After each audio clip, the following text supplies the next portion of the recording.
So students, अगर आपको English पढ़ना बिल्कुल नहीं आता है और आप चाहते हैं कि बिल्कुल आसान तरीके से इंग्लिश पढ़ना आप सीख जाए, तो इस वीडियो में आपको हम बिल्कुल आसान तरीके से इंग्लिश पढ़ना सिखाने वाले हैं। क्योंकि इस वीडियो में हम आपको एक एक वर्ड का मीनिंग बताएंगे, एक एक वर्ड का उच्चारण बताएंगे, जैसा कि आप देख सकते हैं यहाँ पर लिखा हुआ है, ठीक है। और एक एक वर्ड का मीनिंग भी हम बोलकर बता देंगे, जिसे आप चाहे तो नोट भी कर सकते हैं, जिससे आपका वोकैबुलरी कंप्लीट होगा। और वोकैबुलरी कंप्लीट होगा तो आप किसी वर्ड को अच्छी तरह से समझ पाएंगे।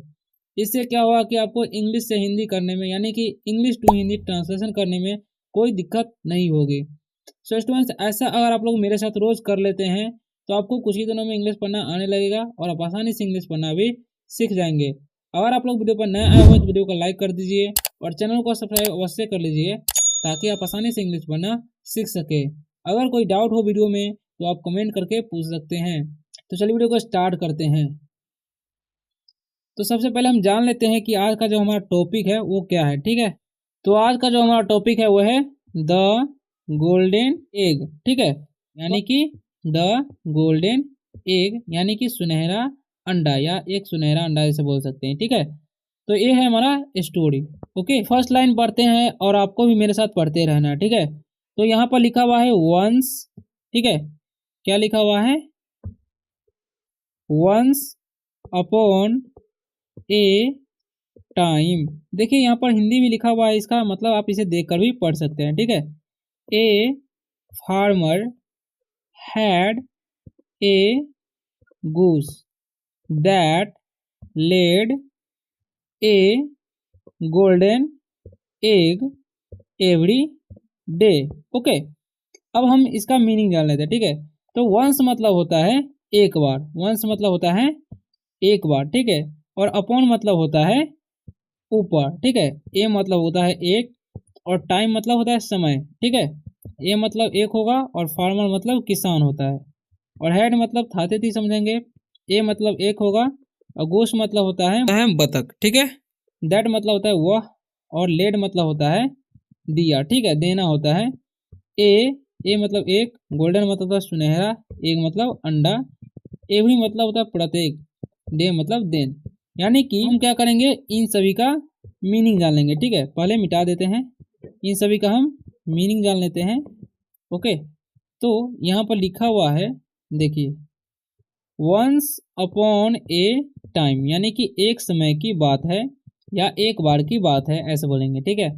ए मतलब एक, फार्मर मतलब किसान, हैड ए गोस मतलब एक किसान के पास एक बतख था, गोश्त था, ठीक है। दैट वह, यहाँ पर मतलब इसका होगा कि, lead a golden egg every day, जो कि एक सुनहरा अंडा प्रतिदिन देता था, ठीक है। कौन? एक गोश्त था। इसे आप देख कर भी पढ़ सकते हैं, गूस बोलते हैं, ठीक है। अब आगे हम बढ़ते हैं, अब आगे हम पढ़ेंगे the farmer used to sell that egg and earn enough money to meet their family's day to day needs। Okay, अब हम इन सभी का मीनिंग जान लेते हैं, ठीक है। देखिए, द का कोई मीनिंग नहीं होता है, ओके। अब फार्मर मतलब होता है किसान, यूज्ड मतलब उपयोग किया, ठीक है, क्योंकि यूज मतलब होता है उपयोग करना, ठीक है। और इस्तेमाल भी करना बोल सकते हैं। टू मतलब कोई या से बोलते हैं। सेल मतलब होता है बेचना, और दैट मतलब होता है वह या की भी समझते हैं किसी किसी जगह पर, ठीक है। और एक मतलब अंडा, एंड मतलब और, अर्न मतलब होता है कमाना, ठीक है। एनफ मतलब होता है पर्याप्त, मनी मतलब पैसा रुपया, ठीक है। टू मतलब से या को, मीट मतलब होता है मिलना, दियर मतलब उन लोगों को, और फैमिली मतलब होता है परिवार, ठीक है। तो आगे हम बढ़ते हैं। अब देखिए यहाँ पर भी फैमिली मतलब होता है फैमिली यानी कि परिवार के, क्योंकि स्टॉपेज जब लगता है, ठीक है, तो वहाँ पर उसका मतलब हो जाता है काके की। डे टू डे यानी कि दिन प्रतिदिन, डे टू डे का मतलब होता है दिन प्रतिदिन, ठीक है।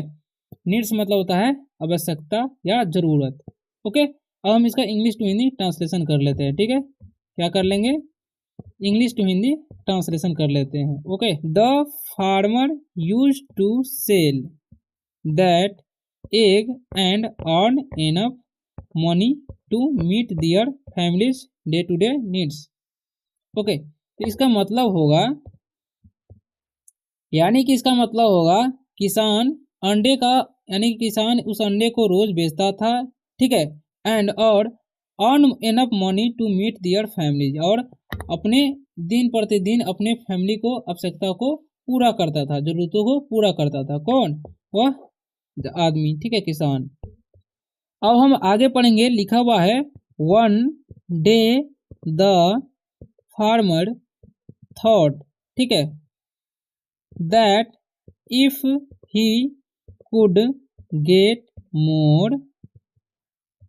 more such golden eggs and make a lot of money and become a wealthy person। Okay, अब देखिए इन सभी का मीनिंग भी जान लेते हैं। सच मतलब होता है ऐसा, और गोल्डन मतलब होता है सुनहरा, एग्स मतलब होता है अंडा, एंड मतलब होता है और, मेक मतलब होता है बनाना, ठीक है, ये मतलब एक, लॉट मतलब होता है बहुत, ऑफ मतलब का, मनी मतलब होता है रुपया पैसा, ओके, एंड मतलब और होता है, बिकम मतलब होता है होना, ए मतलब एक होता है, और वेल्दी मतलब होता है धनवान या धनी बोलते हैं, ठीक है, और पर्सन मतलब होता है व्यक्ति।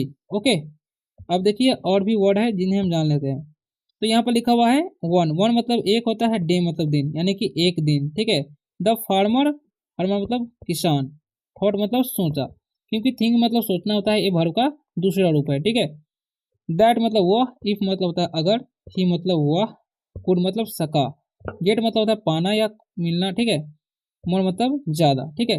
तो one day the farmer, one day मतलब एक दिन, ठीक है, द फार्मर थॉट यानी कि किसान ने सोचा, दैट कि if he could get such golden eggs, यानी कि अगर वह, ठीक है, if he could get more such golden eggs, ठीक है, अगर वह ऐसा सुनहरा अंडा रोज प्राप्त करता है, ठीक है, या पाता है, एंड और make a lot of money, और बहुत ज़्यादा पैसा बनाता है, ठीक है, यानी कि ज़्यादा से ज़्यादा पैसा बनाता है, एंड और बिकम ए वेल्दी पर्सन, तब वह क्या करता है, बहुत धनवान व्यक्ति बन जाता है, ठीक है, ऐसा यानी कि वो सोच रहा है, ठीक है, बन जाएगा, ऐसा वो सोचा, ठीक है। अब आगे हम पढ़ते हैं। अब आगे लिखा हुआ है the farmer decided to cut the goose and, ठीक है, तो द का कोई मीनिंग नहीं होता है, फार्मर मतलब होता है किसान, डिसाइड मतलब निर्णय लिया, क्योंकि वर्ब का जो है दूसरा रूप है, टू मतलब होता है कोई से, कट मतलब होता है काटना, ही मतलब वाह, ठीक है, गोश्त मतलब होता है मुर्गा या मुर्गी बोलते हैं, ठीक है, एंड मतलब और, रिमूव मतलब होता है हटाना, ठीक है, तो रिमूव मतलब हटाना होता है, ठीक है, इसे पढ़ते हैं रिमूव ऑल, ऑल मतलब होता है सभी, द का कोई मीनिंग नहीं होता है, गोल्डन, ठीक है, गोल्डन मतलब सुनहरा, एक्स मतलब अंडा, फ्रॉम मतलब से, इट्स स्टमक, इट्स मतलब होता है यह, ठीक है, स्टमक मतलब होता है पेट, ठीक है। तो अब इसका मीनिंग देखिए, the farmer decided to cut the goose, यानी कि किसान ने बतख काटने का निर्णय लिया, और remove all the golden eggs from its stomach, यानी कि काटने का निर्णय लिया, यानी कि काटने का निर्णय लिया, और उसके अंदर से जितने भी अंडे हैं सुनहरे अंडे वो निकालने का निर्णय लिया, ठीक है। अब आगे बढ़ते हैं हम।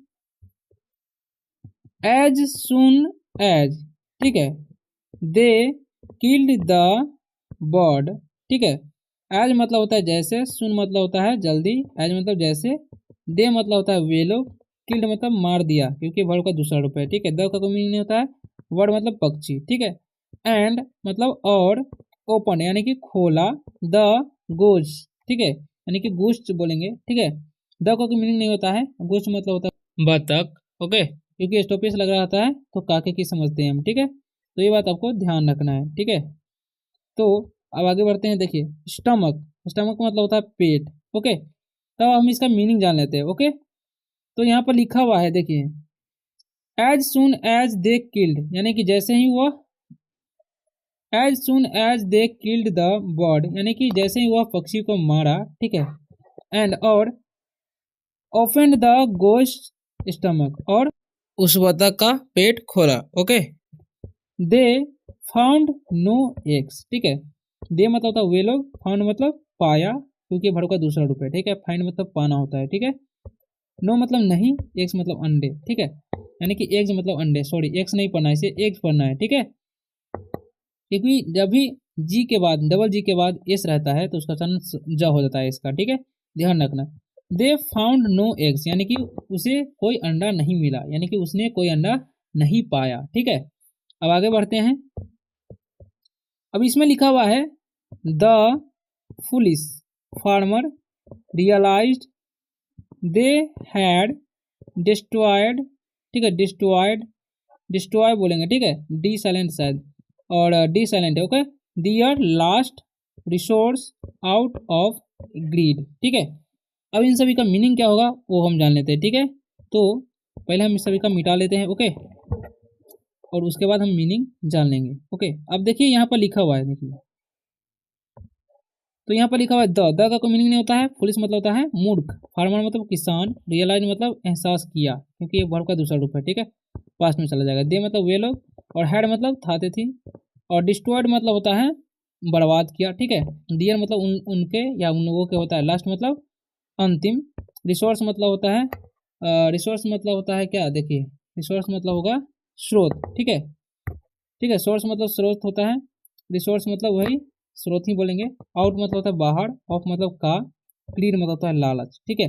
तो द फुलिश फार्मर रियलाइज यानी कि मूर्ख मूर्ख किसान ने एहसास किया, they had destroyed their last resource out of greed, ठीक है, यानी कि उसने अपना अंतिम अंतिम स्रोत खो दिया है, यानी कि बर्बाद कर दिया है अपने लालच के कारण, ठीक है।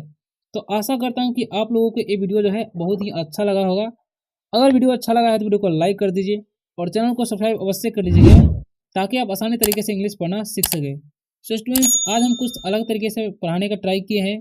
अगर वीडियो अच्छा लगा है तो आप कमेंट में अवश्य बताइएगा कि अच्छा वीडियो लगा है, ठीक है, और नहीं अच्छा लगा है तो वो भी बताइएगा, क्योंकि हम अलग तरीके से पढ़ाने का कोशिश करेंगे। चलिए मिलते हैं अगले वीडियो को, बाय, टेक केयर।